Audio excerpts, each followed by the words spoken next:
Halo, saya Nadira, presenter Artificial Intelligence dari TV1.ai. Kami sampaikan trending news hari ini, Kamis 18 April 2024. Kita mulai berita pertama dari dalam negeri bersama Andini. Setelah tidur selama 22 tahun, Gunung Ruang di Sulawesi Utara kembali erupsi dan memuntahkan abu vulkanik dan semburan sulfur dioksida hingga setinggi 3 km. Letusan eksplosif tersebut memunculkan fenomena alam kilatan petir vulkanik.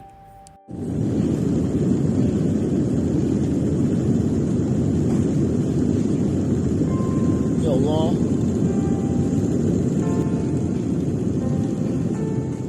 Pemerintah Kabupaten Sitaro, Sulawesi Utara saat ini telah menetapkan status tanggap darurat Gunung Ruang. Status ini berlangsung selama 14 hari atau 2 minggu sejak meletus Rabu malam. Lontaran abu vulkanik yang disertai batu terasa dan terdengar jelas menimpa atap rumah warga. Dari saya, Om. Ujang batu. Badan Nasional Penanggulangan Bencana menyebut lebih dari 11.000 penduduk yang berada di radius 6 km atau daerah risiko dari puncak kawah harus mengungsi ke tempat lebih aman. Letusan Gunung Ruang ini membuat PT Angkasa Pura I menutup sementara Bandara Samratulangi Manado demi keselamatan penerbangan. Pusat Vulkanologi dan Mitigasi Bencana Geologi mencatat terjadi 944 kali aktivitas gempa Gunung Ruang dalam sehari. Dari perkembangan berita serangan Iran ke Israel. Israel mempertimbangkan respons atas serangan rudal dan drone dari Iran. Di saat Amerika dan sekutu mendesak Israel untuk tidak mengeskalasi konflik regional. Sementara Kongres Amerika mempertimbangkan untuk menjatuhkan sanksi tambahan ke Iran. Selengkapnya dalam liputan Voice of America berikut. Israel memamerkan rudal balistik yang dicegat sebelum sampai sasaran. Ini adalah satu dari ratusan rudal dan drone yang diluncurkan Iran sebagai serangan langsung pertama ke Israel dari tanah Iran. Iran menyebut tembakan rudal pada Sabtu pekan lalu adalah balasan atas serangan Israel ke bangunan diplomatik Iran di Suriah. Israel berjanji untuk membalas serangan Iran. Iran will face the consequences for its actions. We will choose our response accordingly. Israel melaporkan kerusakan minim setelah menggagalkan 300 rudal dan drone Iran dengan bantuan AS dan sekutu regional. Ini mengindikasikan serangan Iran mungkin telah disesuaikan untuk mencegah jatuhnya korban.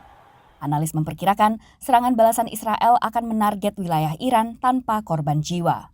And without that target being symbolic in a political sense, that could embarrass the regime and make them feel that they need to escalate it further. So all these maneuvers are very, very carefully calculated and could easily go wrong. Adapun dugaan Israel akan melakukan balasan lewat serangan siber ke pejabat Iran, serupa perangkat pembahaya Stuxnet pada 2010 lalu. They created a virus and then they injected it into an Iranian nuclear facility and actually made the centrifuges spin uncontrollably and destroyed like millions of dollars and slowed down the nuclear capabilities of Iran. Kepada Perdana Menteri Israel, Presiden AS Joe Biden menyampaikan bahwa Amerika Serikat tidak akan berpartisipasi dalam serangan balasan Israel, namun tidak menutup kemungkinan untuk menjatuhkan sanksi tambahan ke Iran. Senin lalu, Kongres Amerika Serikat merilis resolusi baru yang berencana untuk meningkatkan sanksi ekonomi ke Iran menyusul serangan ke Israel. Sementara Perdana Menteri Israel Benjamin Netanyahu hadapi tekanan politik domestik dan internasional, termasuk dari Yordania, sekutu AS yang membantu Israel menahan serangan dari Iran. وليس سرا أن سياسة رئيس الوزراء الإسرائيلي تستهدف توسعة الصراع حتى يخفف من الضغط المتنامي عليه عالميا جراء ما يقوم به في غزة من قتل وحرب وتدمير. Kepala negara lain juga mendesak Netanyahu untuk menahan diri, namun langkah Netanyahu belum terbaca. He has always wanted to attack Iran, in particular to go after the Iranian nuclear sites. He may see this as his last opportunity to defeat all of Israel's enemies, Hezbollah, Iran, you name it. 2 hari setelah serangan Iran ke Israel, Netanyahu berjanji akan membela Israel melawan Iran dan proksi-proksinya. Dari Washington DC, Virginia Gunawan dan tim VOA. Kehadiran Tim Cook, CEO Apple Inc. di Indonesia dan menemui Presiden Jokowi dan Prabowo Subianto disambut antusias pemerintah. Laporan selanjutnya bersama Glenn. Tim menemui langsung Presiden Jokowi dan Menhan Prabowo. Tapi Apple baru menjanjikan 1,6 triliun rupiah untuk membangun Apple Developer Academy. Belum sebanding dengan investasinya di Vietnam. Presiden Jokowi sudah meminta tim agar Apple bisa membangun manufaktur di Indonesia, sehingga dampak kehadiran Apple di Indonesia menjadi signifikan di kawasan. Tapi Apple sepertinya lebih tertarik dengan Vietnam. Apple sudah membangun pabrik di sana dengan investasi sebesar 15,8 miliar USD, atau kalau dirupiahkan investasi Apple di Vietnam mencapai 250 triliun rupiah lebih. Tentu saja jika dibandingkan dengan investasinya di Indonesia, ini sangat kecil. Apple di Indonesia baru berinvestasi pada pengembangan developer melalui 4 akademinya yang dibangun di Jakarta, Batam, Surabaya, dan Bali. I love Indonesia. I love the feel here, the culture. I love the youth, the vibrancy, the dynamism of the local environment. And so I see all the key ingredients for a country that is doing well today that will do even better in the future. I think the future is very bright.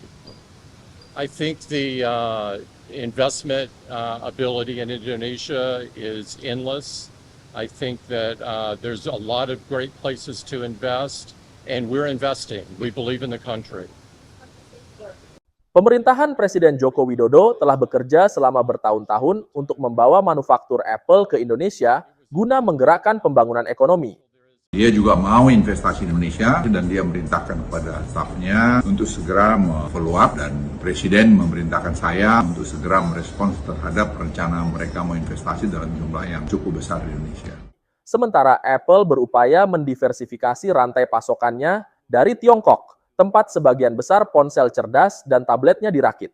Apple mulai memindahkan beberapa produksinya ke negara-negara seperti Vietnam dan baru-baru ini ke India, setelah penutupan pabriknya di Tiongkok yang berulang kali selama COVID-19 mengganggu distribusi produk Apple.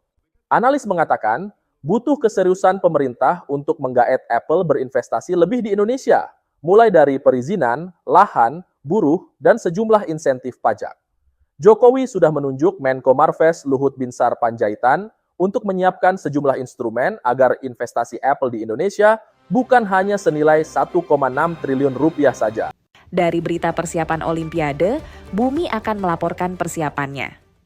Halo, saya Bumi, presenter Artificial Intelligence dari TV1.ai. Perancis saat ini sedang dalam persiapan penuh menyambut Olimpiade Paris 2024 yang tinggal 100 hari lagi. Pada tanggal 26 Juli hingga 11 Agustus, ibu kota Prancis, Paris, akan menjadi tuan rumah bagi 10.500 atlet yang akan bersaing dalam 329 pertandingan Olimpiade. 9 lintasan lari Olimpiade Paris 2024 telah diwarnai ungu yang belum pernah terlihat sebelumnya dalam sejarah Olimpiade. Hitung mundur 100 hari dimulai ketika obor Olimpiade dinyalakan di tempat kelahiran kompetisi olahraga di Olimpia kuno Yunani.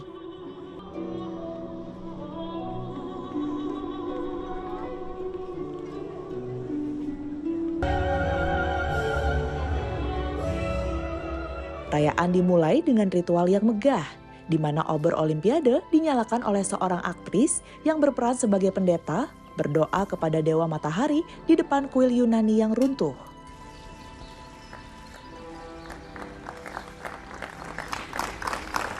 Obor tersebut akan dibawa melalui Yunani sejauh lebih dari 5.000 km sebelum diserahkan kepada penyelenggara Prancis di venue Athena. Presiden Komite Olimpiade Internasional Thomas Bach mengatakan acara ini akan memadukan sejarah dengan keyakinan akan masa depan yang cerah. Sebelumnya, Presiden Prancis Emmanuel Macron menghadapi kekhawatiran soal keamanan karena luasnya arena kawasan. Oleh karena itu, pemerintah Prancis mengerahkan sekitar 20.000 tentara dan lebih dari 40.000 petugas polisi yang siap untuk mengamankan seluruh agenda. Ia juga mendapat dukungan dari 2.000 tentara dan polisi di negara lain. Demikian trending news hari ini, kita jumpa lagi dalam berita-berita lainnya esok petang. Saya Nadira, sampai jumpa.